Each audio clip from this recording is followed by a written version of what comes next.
Les tests de la Gazette vous sont présentés par Explorer. Du pilotage aux sensations, de la machine à l'émotion, l'aviation de loisirs au cœur de l'aventure. Bonjour, aujourd'hui pour la Gazette, nous avons essayé l'Albatros sur l'aérodrome de Cholet, toujours, puisque Montaigu est toujours sous les eaux. Et bonjour tout le monde. C'est hyper stable, on touche à rien. Ça décroche tout doucement. Un petit virage pour la Gazette. Oh, putain! Il y a un parachute. Oui.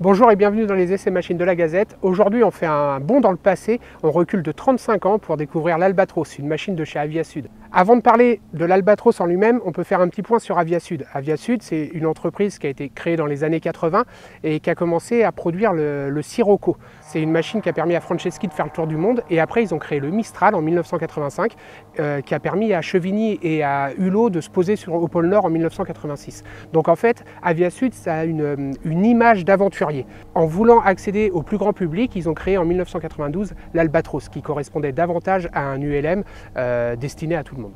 L'Albatros est sorti en premier lieu en train classique avec une roulette de queue à l'arrière et après a évolué sur une version en tricycle avec la roulette de nez. L'Albatros est un ULM à l'ancienne, de sa forme, du fait que le moteur soit propulsif, le moteur est placé derrière et l'hélice est placée derrière et tout ça, ça donne une image un peu old school, un peu vintage. Il y en a très peu aujourd'hui à voler et du coup ça a été une chance pour nous de pouvoir l'essayer. Celui-là est motorisé avec un 582. Il peut être aussi en 912 80 chevaux, mais il a été plus répandu avec le 582. Donc petit détail technique sur ce moteur, on a une hélice en croix de Saint-André, une hélice où les pales sont resserrées, ce qui va permettre de pouvoir replier les ailes très facilement. On a juste à mettre l'hélice à la verticale et on va pouvoir replier les ailes sur le fuselage et gagner une place importante dans le hangar. Donc un 582, ça a une puissance de 65 chevaux, donc il ne faut pas en demander beaucoup à cet avion. Vous n'allez pas avoir les performances d'un VL3 en volant sur un Albatros. Donc ça va croiser à 100 km/h, ça monte, ça a un taux de montée tout à fait raisonnable. Enfin voilà, on n'a pas des grandes performances, par contre c'est un plaisir de voler dans une machine simple et atypique. C'est une machine qui est tout à fait pilotable, accessible à un jeune pilote. D'accord, ça a souffert d'une réputation, mais c'était de la marque Aviasud parce qu'on a entendu tout et n'importe quoi sur les modèles qui sortaient. C'est aussi les créateurs d'Aviasud, des gars qui se sont tués pendant les essais machines. Enfin voilà, il y a eu toute une publicité autour d'Aviasud qui a fait que les machines étaient risquées. Finalement, on se rend compte que pas du tout. L'Albatros, c'est un appareil très fiable, qui est très facile à piloter et il n'y a rien de... Enfin, c'est très rassurant, il n'y a rien de dangereux à voler là-dessus, quoi.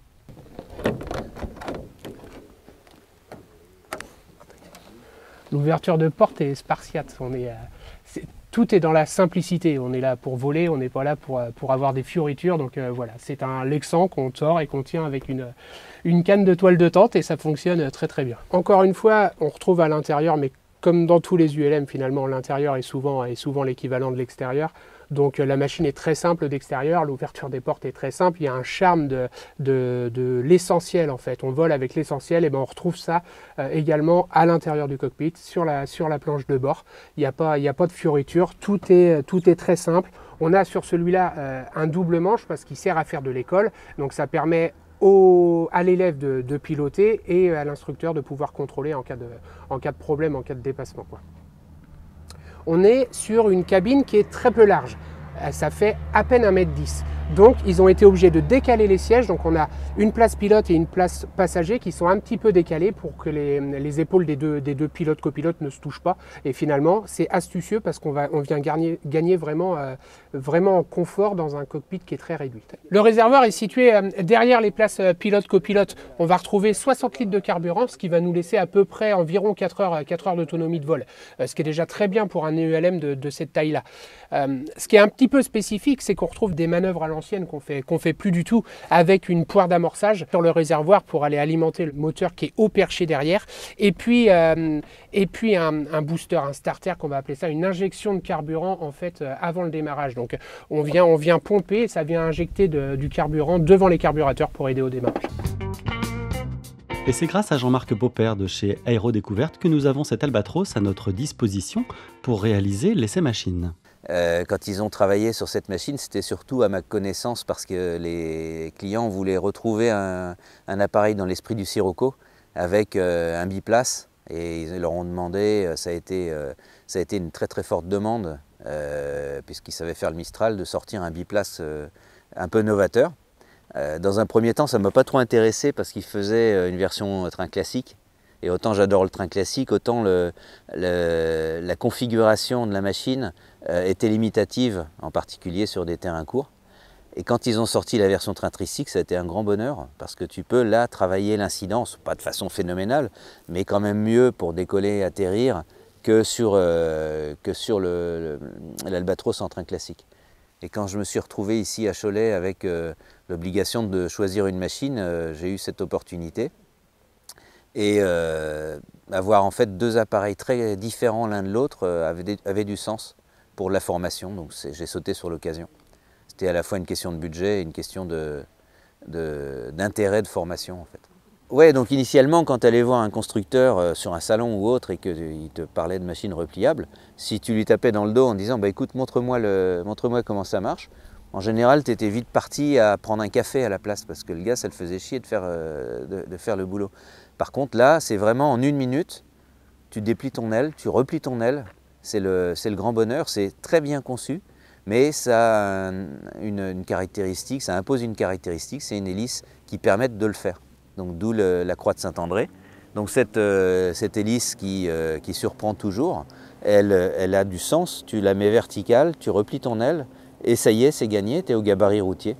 Voilà. Et on ne trouve plus du tout ça, c'est la seule machine sur laquelle d'ailleurs tu rencontres cette configuration, mais ça fait très bien le boulot. C'est maintenant au tour de Ludo d'embarquer avec Jean-Marc afin d'explorer les caractéristiques de vol de cette incroyable machine. Cholet de Fox Zulu Tango, bonjour. Fox Zulu Tango, Cholet, bonjour. Oui, bonjour monsieur, le Fox Juliette Bravo Zulu Tango, parking pour la mise en route qui est effectuée le roulage vers Alpha. Zulu Tango, la 03, l'éclairage 1022, et rappel pour le roulage.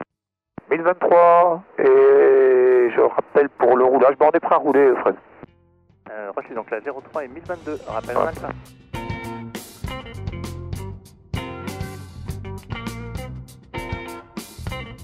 On s'assoit facilement dedans. On a l'impression d'avoir beaucoup de place parce que les deux sièges sont décalés. Le siège de droite est plus reculé que le siège de gauche. Donc les épaules ne sont pas au même niveau. Donc ça libère énormément de place. Alors on va se serrer un peu à gauche. Ouais, passe bien à l'écart, tu connais de toute façon. Hein. Voilà, donc nos tempêtes d'échappement, on en a une qui va tourner entre 100 et 110 Fahrenheit. Ça a des Fahrenheit dessus. Ouais. L'eau va s'établir gentiment, donc on est bon. Ah, ok. Voilà. Voilà. Et on va fermer la verrière. Donc c'est verrouillé de mon côté. Ouais, ça Jean-Marc, c'est une machine que tu as achetée en quelle année? Alors c'est une machine que j'ai dû acheter en 2021 ou 22, après le Covid. Ah ouais, c'est assez récent. Ouais, c'est très récent, oui. Voilà. Ah, ok. C'est tout bon. Les débattements de commande. Ballonnier, ce sera pas la peine, tu vas voir, il est assez raide. Ok, il y a les volets, il n'y en a pas, les aérofreins, ils sont sortis en permanence. La parachute, la goupille du parachute, c'est verrouillé, c'est enlevé. La verrière est fermée, on est accroché. Et en fonction du trafic après, à toi. Ok. Zulu Tango, point d'attente Alpha. Zulu Tango, reçu, un PR19, en arrière, traverse tour. Tu remontes ou tu décolles de natation? On remontera. Tu fais rapidement? Ouais, ok, pour le faire rapidement.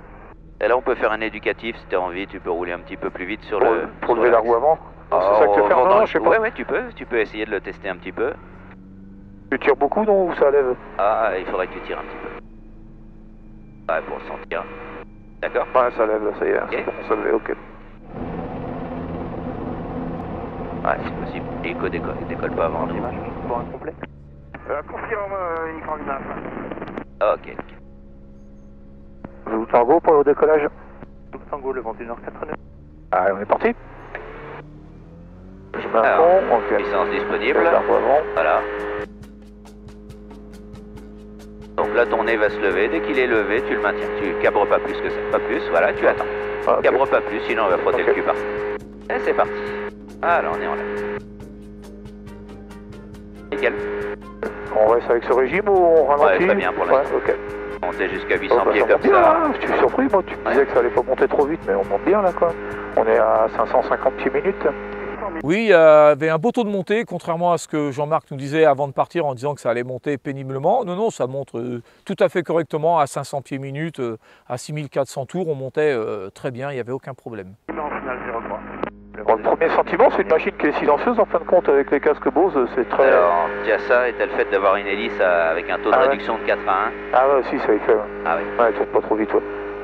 Alors, bien sûr, ça grimpe. Ouais, ça. ouais. Et évidemment, on a un comportement de machine un petit peu chargé, puisque en biplace avec du carburant, mais évidemment, ça se ressent. Et quand tu es en solo, tu verras, c'est un vrai ascenseur. Ah ouais, ça, ça change le caractère de la machine.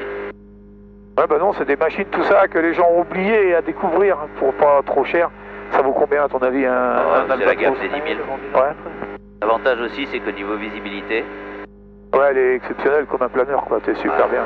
on est hélico. Bah déjà, le moteur derrière, c'est agréable.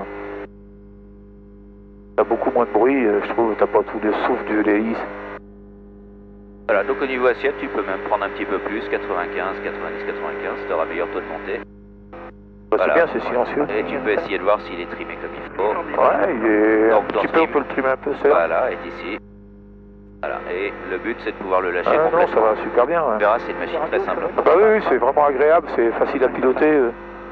Voilà, et en palier, tu peux réduire à 5000. Ah mais là, ça devient super silencieux en fin de compte. Ouais, bah oui, c'est vrai, hein, c'est hyper agréable. Hein. Eh bien, le premier sentiment quand on vole dans cette machine, c'est le silence qu'il y a à bord. C'est une machine qui est très peu bruyante. Alors effectivement, nous avons volé avec des casques Bose, mais il n'y a pas de bruit à 5000 tours. La machine est très agréable, très silencieuse.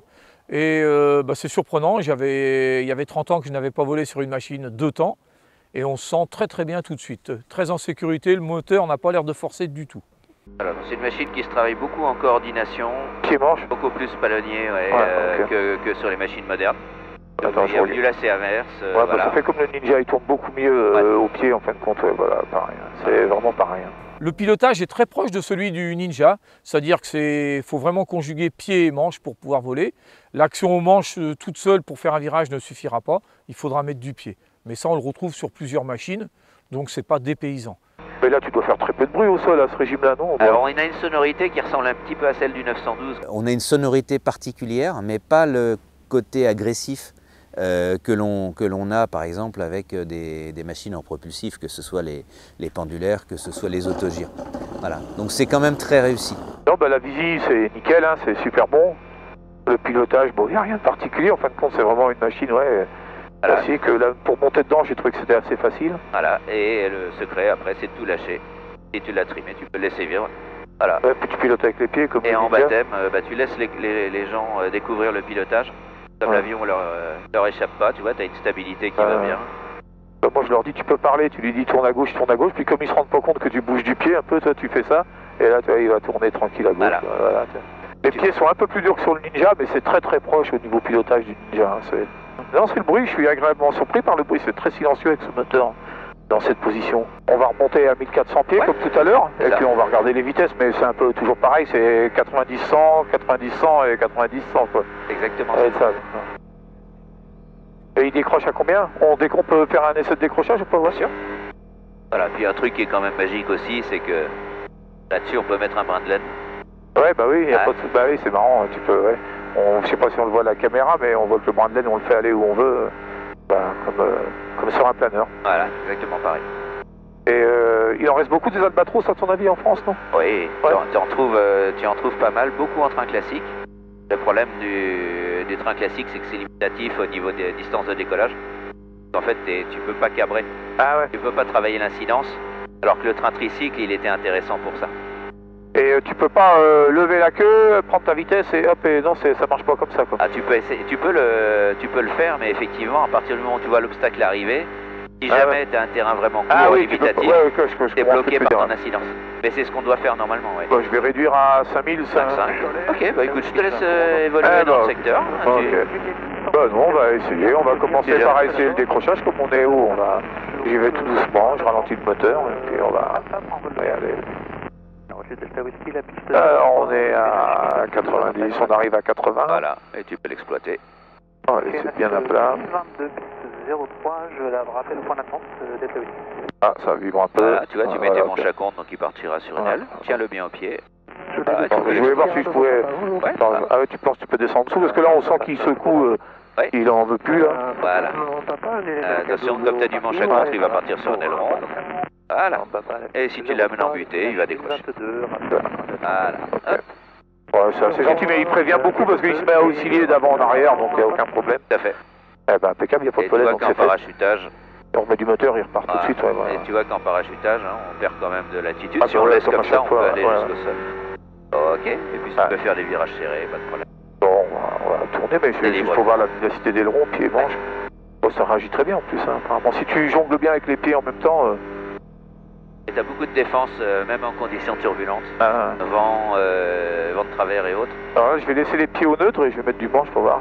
Ouais, bah, ça fait exactement comme le Ninja. Et encore, il tourne mieux que le Ninja, toi, je Ouais, trouve. ouais, tu vois, le laser inverse est quand même bien présent. Ouais, non, mais c'est bien, c'est démonstratif. Il tourne mieux de ce côté-là, d'ailleurs. Il va y avoir le couple moteur qui nous aide, là. C'est un petit peu lourd, un petit peu pâteau, mais si on conjugue bien pied-manche, ça manœuvre très très bien. Hein. Mais c'est pas plus pâteau qu'un... Non, non, ça, c'est vraiment dans la moyenne des machines, quoi. Il n'y a vraiment aucun problème. Bon, bah non, bah c'est une bonne machine, hein, merci, parce que moi, j'avais jamais volé dans... Mon seul de temps, ça a été un Sky Rangers de temps, tu vois. Au niveau conso, donc on est aux alentours des 12-13 litres heure. Pas plus. Un Ah ouais. tout petit peu plus que le 912 sur le Sting. On est entre 10 et 12 avec le Sting. Le lac de Ribou, c'est lequel? C'est un des deux, là? Alors, Ribou, c'est celui-là. Ah Et ouais. Verdon. Alors, J'avais fait un stage de voile quand j'étais gamin. Ah bah sympa. Ouais. Bon, toi, tu nous avais vendu ça comme un truc qui montait pas, mais ça va, ça monte. Quoi. Pardon? Ça se passe bien, vous avez fait tout ce qu'il fallait? Ouais, bah oui, ça va assez vite, il n'y a pas de volet, tout ça. Non, ça va bien, puis c'est très agréable. Hein. Non, non, ça marche bien. T'as été mauvaise langue, Julien. T'as été mauvaise langue. Ah, mais j'ai rien dit, moi. Voilà, donc au niveau tempé, tu vois, on est très Ouais. bien là, nickel. Impeccable. Voilà. Ah non, l'Albatros n'a pas de volet, on fait des glissades où on se laisse descendre tranquillement en planant. C'est une machine qui plane pas mal, qui a un taux de descente relativement faible. Alors un truc qui est marrant aussi, si jamais tu as des conditions d'ascendance, Ouais. il se comporte comme un planeur. Alors je dis pas en taux de montée, et si tu veux gratter une pompe, Ah ouais. tu rentres dedans et Ah ouais, tu vas pouvoir accrocher la pompe. Et c'est très intéressant. Par contre, Et- évidemment, tout ce qui est translation et Ouais, ouais, et après tu vas perfo, perdre. c'est zéro. Mais tu peux bosser les ascendances comme tu le ferais, par exemple, un Bijav ou un K13. Donc ça a du sens quand même. Ouais, ouais. Jean-Marc précise qu'on arrive même à enrouler des pompes en été. Et t'arrives, moteur coupé, t'arrives à monter ou pas? Alors moi je réduis, je coupe ouais, pas. ouais, t'arrives à réduire. Mais en travaillant en réduction, oui, tu peux arriver à avoir des Ah, taux de bien sûr. montée.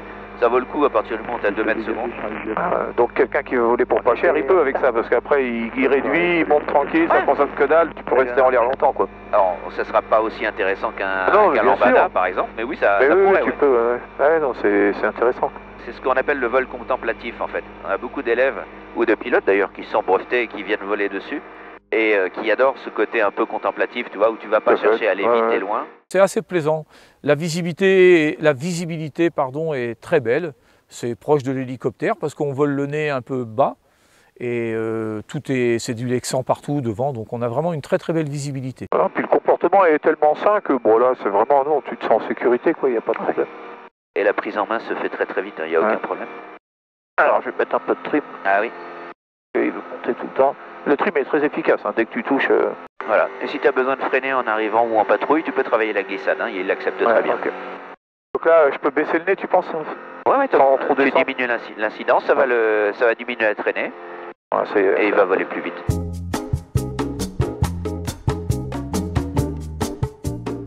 Il était bien là le vrai bonheur, retrouver l'essence même du vol, se laisser porter par les vents, savourer l'instant. Et grâce à l'Albatros, cette machine biplace, ce plaisir devient encore plus convivial car il se partage à deux. Ça va là, trop trop? Ouais, tu sais, au-delà de 90 degrés, j'ai peut-être peur, mais avant... Non, non, ok, bon, bah non, je veux pas... Moi, j'aime Tu pas peux y les aller. gens qui vont trop fort, tu sais, T'as la s'entraîner, machine, là, hein. je veux pas... Tu veux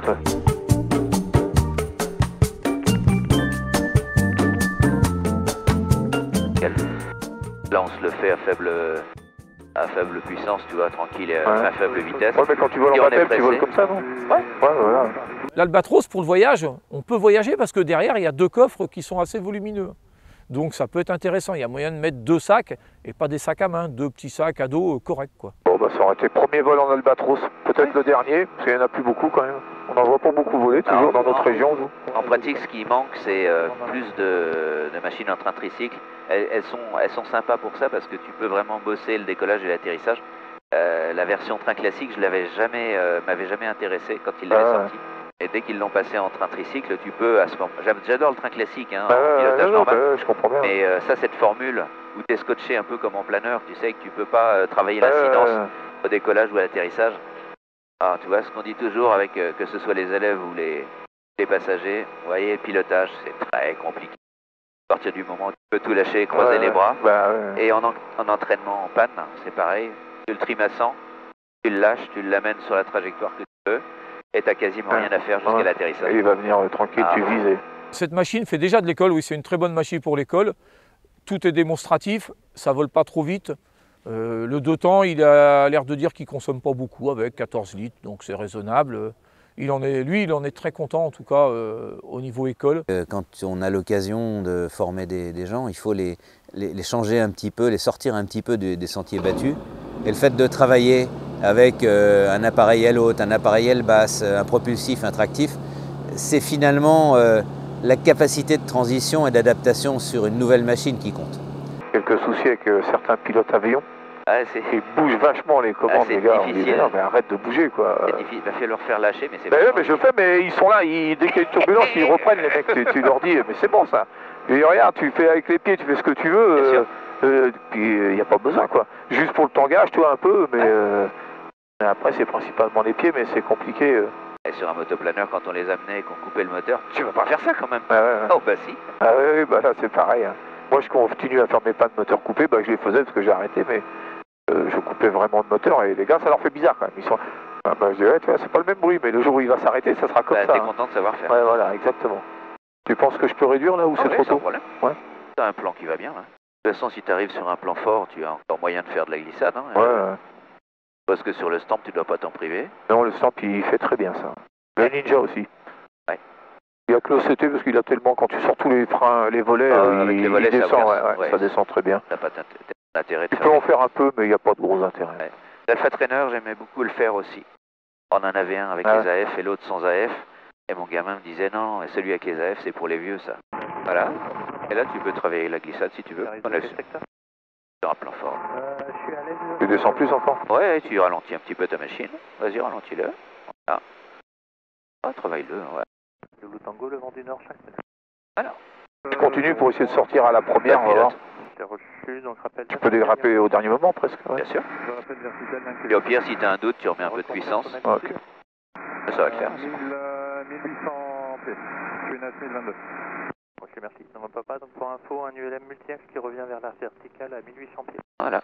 Donc tu le maintiens légèrement cabré sans exagérer. Ou au pire, si tu y arrives, tu peux freiner là, tranquille. Le pilotage, il y a un peu de lourdeur en tangage à l'atterrissage. Le propriétaire nous signale que c'est à 2. Tout seul, le manche redevient relativement léger. Mais à 2, il faut tirer un petit peu, même s'il est bien trimé, pour pouvoir l'arrondir. Mais il n'y a pas de piège, ça s'arrondit tout seul. Voilà, de toute façon, au pire, si tu cabres un peu trop, tu risques juste de te frotter le patin derrière. Ouais, mais si on peut éviter... C'est une machine qui va bouffer un tout petit peu de piste parce qu'on ne peut pas énormément la cabrer parce qu'autrement la queue va taper en premier. Le sabot de la dérive arrière est assez bas, donc on est obligé de le rester avec un angle relativement faible de cabrer. Alors que la machine accepte un angle plus cabré, mais à ce moment-là, on tape la queue en premier. Et ça fait un espèce de bruit métallique. Sur les Calidus, ça le fait très souvent. ça surprend, mais bon, on sait qu'il y a un patin, c'est courant sur les Calidus. C'est fait pour ça. Eh ben, nickel. Merci Jean-Marc. Eh ben, je t'en prie. J'allais dire Jean-Pascal. Zoom Tango, la piste est dégagée. Un grand merci à Jean-Marc Popper d'Aérodécouverte pour cette superbe balade en Albatros 582.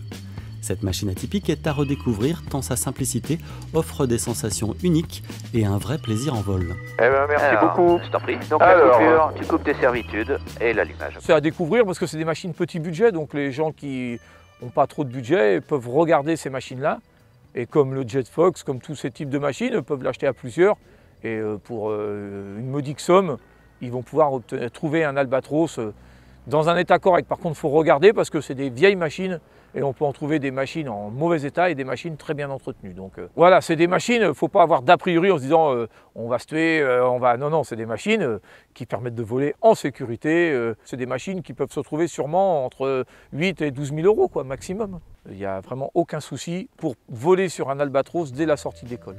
Bah, petite conclusion, toujours la même chose, essayez les machines, allez l'essayer, allez essayer un albatros. Si ça rentre dans votre budget, allez l'essayer.